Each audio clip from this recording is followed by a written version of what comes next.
my sweet Pokemon friends, and welcome to the Kalos region. As usual, we're starting out with a little introduction to the region we're going to start with. This time we're headed towards the Kalos region, so strap on your rollerblades and come with me on this journey. Kalos is a region that is shaped like a star, and it kind of looks like France, and oh my god, maybe it's based on France? It is based on France. It was a bridge, I don't... It's also shaped like a star, which is cool, I guess. It's a region full of water and wonder and gorgeous cities and towns and nice nature and forests and mountains and everything you need. It's in Kalos. It's based on the northern half of metropolitan France. Weirdly enough, the name Kalos comes from the Greek word for beauty, which is a missed opportunity, guys. That's a missed opportunity. I mean, you could have called it belle. You know what? Kalos is fine. Let's just stick with Kalos. I would have no idea what to call it if it was based on a French word. Let's talk about the region in France and the cities and the towns. First of all, there's Lumio City, which is based on Paris, and it has an Eiffel Tower, and the guy from the science is in there. Science is amazing. That guy. He's fun. One of my favorite towns, Laver City, which is based on the city of Amiens. Amiens? Is that how you say that? Amiens. And it has little toadstools that you can sit on. That was one of my favorite things about the entire game, is that there was little toadstools you could sit on. That was adorable. I love that. I love that for us. Then, of course, there's Geosenge Town, which refers to Carnac, which is a town that's famous for its menhir stones. Standing stones, you know, big ol' rocks that are there.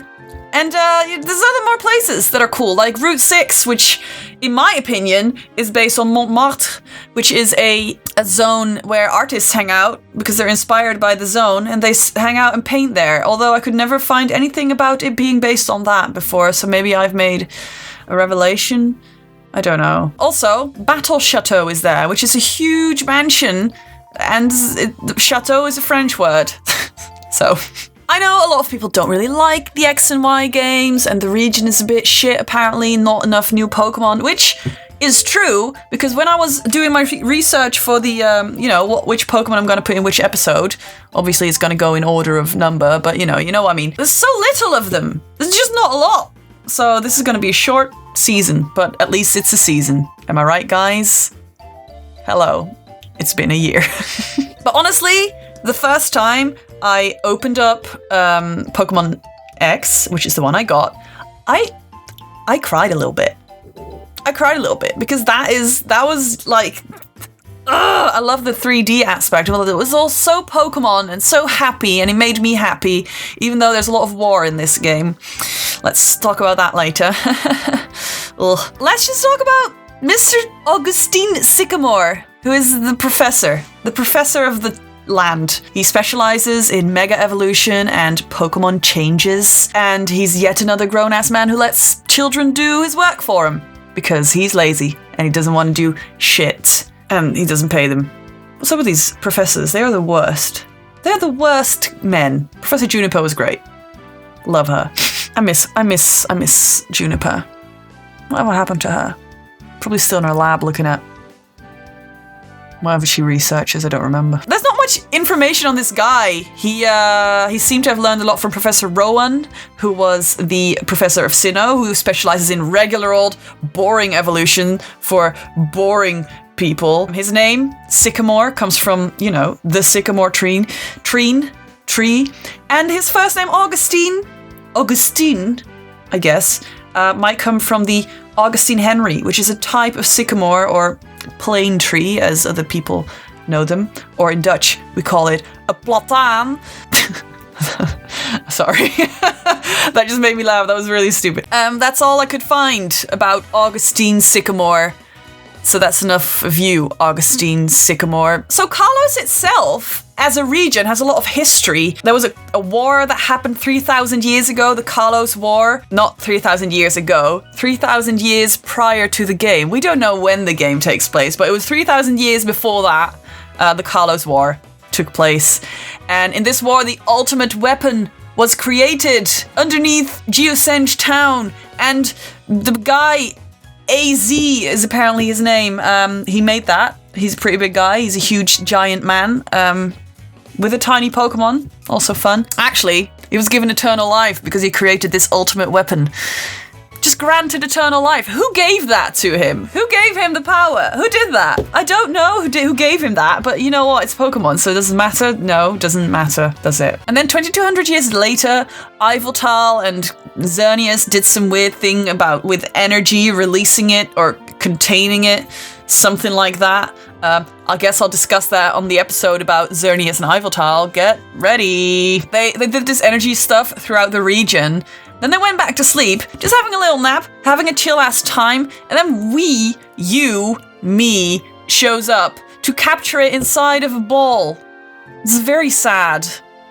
Shouldn't have done that. Then, 500 years later, Perfume Palace, or Perfume Palace if you're, boring. Perfume Palace was created.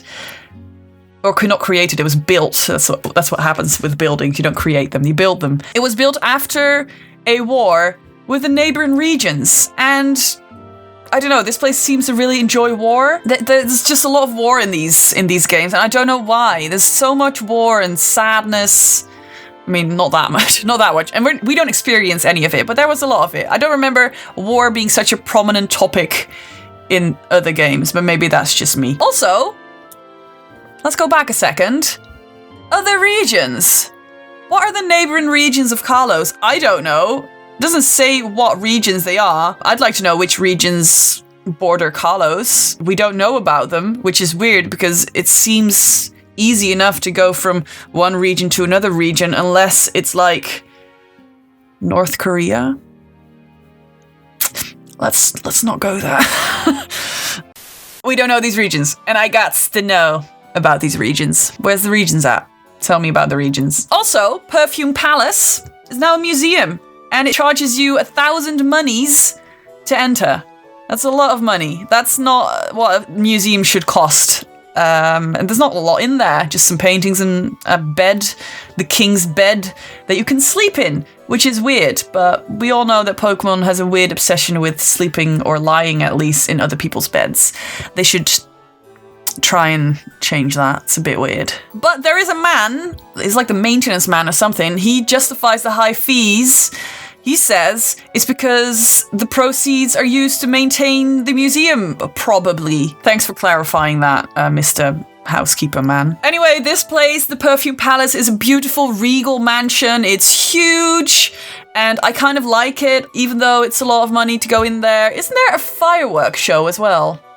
That's kind of cute. But it is based on the Palace of Versailles, which is a palace located outside of Paris, and it is known as the most opulent, or one of the most opulent in Europe. And I just like throwing the word opulent out there. So that's why I want to say that.